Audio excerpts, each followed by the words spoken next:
Let's remember, people, it all started January 6th with the insurrection. Everybody that went to jail was released. Once this administration came in office, some of them committed crimes and ended up back in prison and jail. But this is what we're faced with. So before I get into what I have to say, just look at this and think about what's going on in our country right now.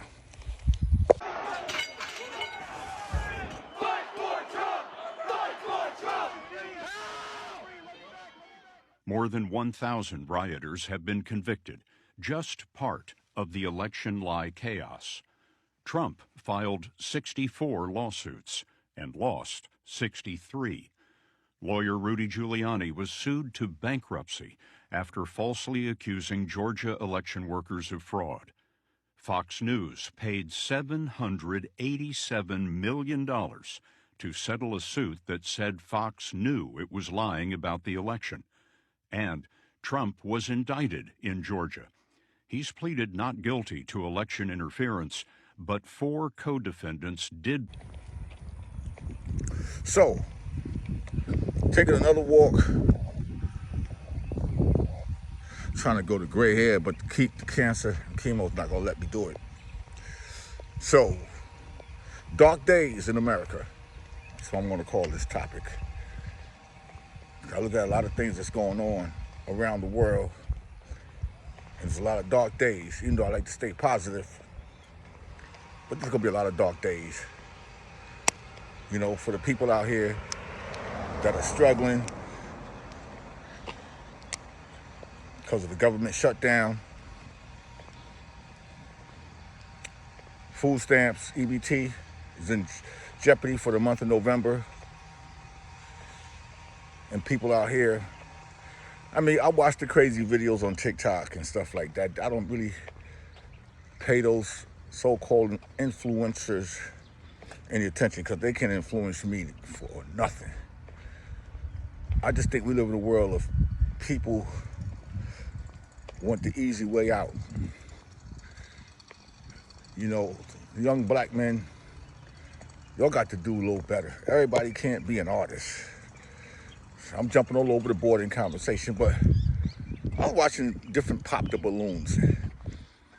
If every woman ain't a serious entrepreneur, or I do lashes, I do hair, or I sew hair, every male, not every, but the majority, I'm an artist, I have an LLC. Anybody can get an LLC, or I'm an influencer. Okay, now who you influencing? That's what I want to know. I tell you what, want to influence the young kids to register to vote. Influence them to do that. Because like I said, we got dark days ahead of us. With the person sitting in the White House right now, and he's self-destruction. He's selling this country out. He's ripping this country apart. The Republicans are scared of him. They're not doing their job that they were elected to do. But yet we sit up here and look at this whole administration. To me, it's crooked. Definitely a criminal organization. And we as Americans are living through this dark times. Pamela Bondi, somebody that Trump knew as an 18-year-old. Originally, she had a case against Trump before he became president on the Trump University. I guess he donated some money to her campaign. She dropped the case, and then he made her attorney general. Patel, somebody who stressed out many, many podcasts. We got to get into the Epstein files. We got to get into the Epstein files. Then you got Peter Hedge, Peter, whatever his name is, the Fox News contributor that's in charge of the Pentagon. And this is what we got to deal with.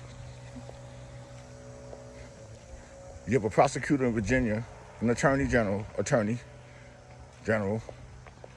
who went out after Miss James in New York, and after Bolton, and after Comey. James Comey, former FBI director, because Trump is on a vindictive mode. He's going after his political foes. Why is there a National Guards in Portland? I couldn't tell. All the people that was out there protesting had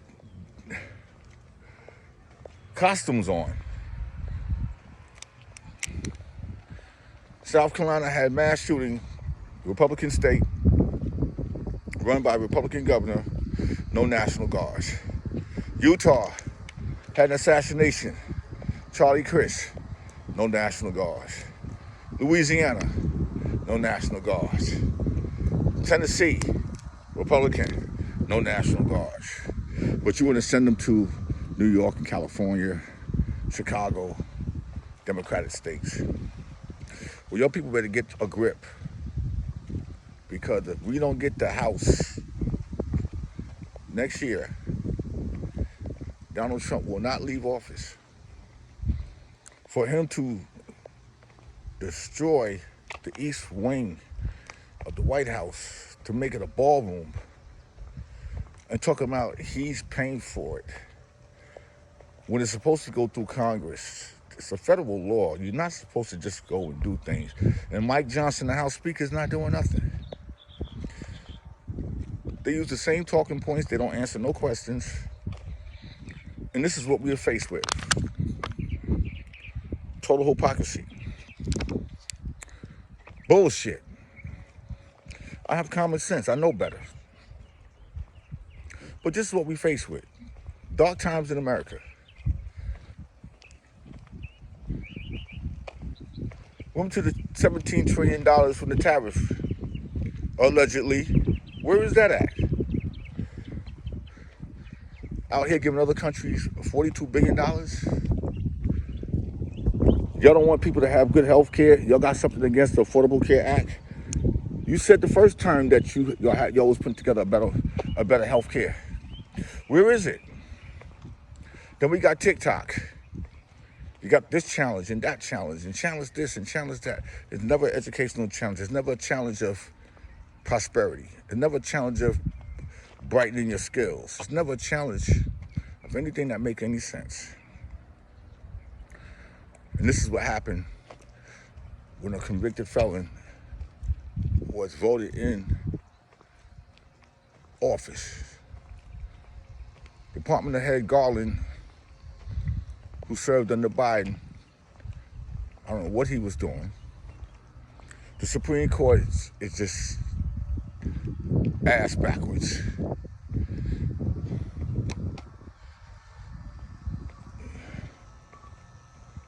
And this is the type of situation that we got to live in.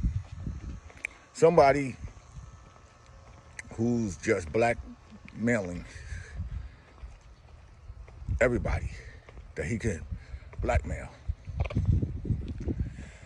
Give a lot of accolades to Governor Newsom in California, because he seems like he's the only one who's not scared. AOC, Jasmine Crockett, Chuck Schumer, the Maxine Waters, and the Nancy Pelosi, they're not scared. The Bookers.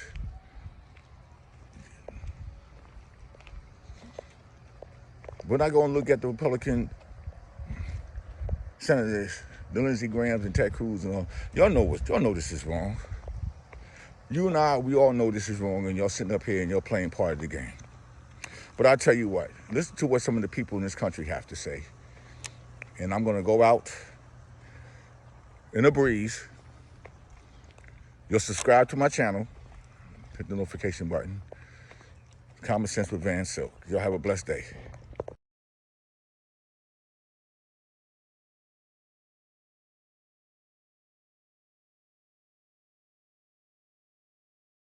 One of the big concerns is, what are you going to do about bringing down the rent and things like that in the economy? Because out of 8 children that I'm a father and a stepfather to, 5 of them are struggling, and I'm giving them part of my income on a regular basis. Are you angry? Oh, yeah. Oh, I'm totally mad. There's no reason for it. This is absolute stupidity. This is a man-made crisis caused by Donald Trump, period. John Bartman is a soybean farmer whose family has been working Illinois land since before the Civil War. This year, his crops, diligently planted, meticulously cared for, are losing their value. This is a yield monitor. This allows me to see instantly what my yield is doing. So this is 4,134. So that's roughly $40,000 worth of soybeans that we have harvested. And a couple years ago, that was easily $60,000. So that's a major change. This is the economics. It's what we do in this country. We export food. And we can't do that right now. Soybeans are the largest agricultural export from the U.S., valued at more than $24 billion last year, 52% of which was exported to China. But this year, soybean exports to China are down 51% compared with the same time period last year. The drop comes as China stopped buying soybeans from the U.S. and an escalating trade war.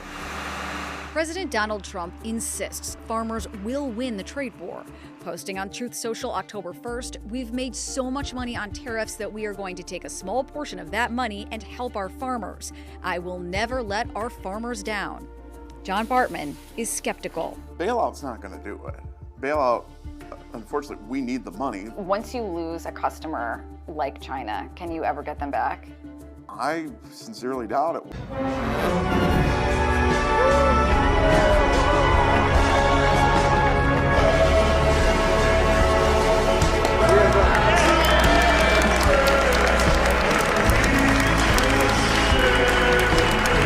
As a farmer, we get up one morning and you give Argentina, which is our second biggest competition in the world. They're the largest exporters of soybean meal in the world. So I get up one morning, I turn the news on, and you give $20 billion of taxpayer money to my competition. And then the Chinese buy, I think the figure is 30 or 40 containers, ships, which is about 65,000 metric tons per ship, which is like 2.2 million bushels. So they buy 12 or 14 billion dollars worth of soybeans from the Argentinians after the tax holiday. And here's the caveat to it. They give $2.30 over the November board, while I'm getting 50 cents under the November board. So that makes the Argentinian soybeans about $12.42 a bushel. I think that's the real figure they gave. So all my premium went. Scott, I just lost you there at the end. You said your premiums go. I respect history. Mine. Now roll the excavator. White House demolition, making space for my presidential ballroom. In order to do it properly, we had to take down the existing structure. Trump confirmed that he will be demolishing the entire East Wing and that it'll cost $50 million more to do so. This goes against what Donald Trump had originally promised on July 31st during an executive order signing. It won't interfere with the current building. It'll be near it, but not touching it. The part torn down contains offices for the First Lady and her staff. They have currently been relocated, but the location of their new offices post-construction has not yet been reported. Title III U.S. Code 109 states that the president has charge and custody of the White House during his stay, though a complete inventory shall be made annually under the direction of the National Park Service, which administers and maintains much of the property under the Department of the Interior. Historically, major alterations of the White House have triggered review by the National Park Service, as it is a National Historic Landmark, as well as approval by Congress, such as in the case of Harry Truman's 1948 to 1952 reconstruction. Congressional approval was needed to oversee a commission of renovation of the Executive Mansion to supervise and report to Congress, but it also authorized funding during Truman's renovation. Trump, however, has consistently maintained that his project is paid for by donors. On Wednesday, October 22nd, he announced that the price was higher than the $250 million previously reported. It's about $300 million. The National Trust for Historic Preservation sent a letter to the National Capital Planning Commission, the National Park Service, and the Commission of Fine Arts on Tuesday, October 21st, saying, "We respectfully urge the administration and the National Park Service to pause demolition until plans for the proposed ballroom go through the legally required public review processes." Video from a meeting with the Secretary General of NATO on Wednesday, October 22nd, shows Trump sharing interior plans of a ballroom adorned in gold and him reiterating, "It's being paid for 100% by me and some friends of mine, donors to it. The government's paying absolutely nothing." Say it's a demolition for Donald Trump's ballroom. But do you know what is underneath that floor of the East Wing that's been there for many years, it is a classified Cold War era bunker in case there's a nuclear strike. It is the Presidential Emergency Operations Center right below that floor. Those photos of the demolition are all online. And today the White House said to stop sharing those photos.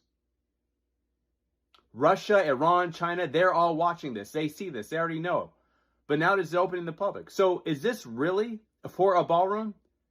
Who is Donald Trump really working for? And who are... So by now, many of you have probably seen images of the East Wing of the White House being completely demolished to make way for a 90,000 square foot ballroom that President Trump wants to put in its place. We're going to take you as close as we can possibly get on the White House grounds. So this is the north lawn of the White House that we're walking on. We're on the West Wing side, and just behind me, over my corner, is where the excavation is taking place of the East Wing, which is being fully demolished and going to be replaced with this new ballroom structure. Typically, how this works is that the White House, the National Park Service, would submit for review the demolition plans and the construction plans to what's called the National Capital Planning Commission. The White House has told us that they did not submit any kind of review because they say that legally demolition of this kind is not required to undergo a review, that the president can demolish what he wants to demolish on White House grounds. Now, who's funding the project? Well, White House Press Secretary Caroline Leavitt said that the president will eventually tell the public how much he plans to donate to construction of the project. There are also a number of donors contributing, private companies like Apple, Amazon, the cryptocurrency company Coinbase, and the White House so far has not released how much those donations are. They said that as more donors contribute, that they will release that information, and any leftover money, President Trump has recently said, would go to the arch that he wants to also build and see constructed. Now, all of this comes as the president just paved over the famous Rose Garden, and as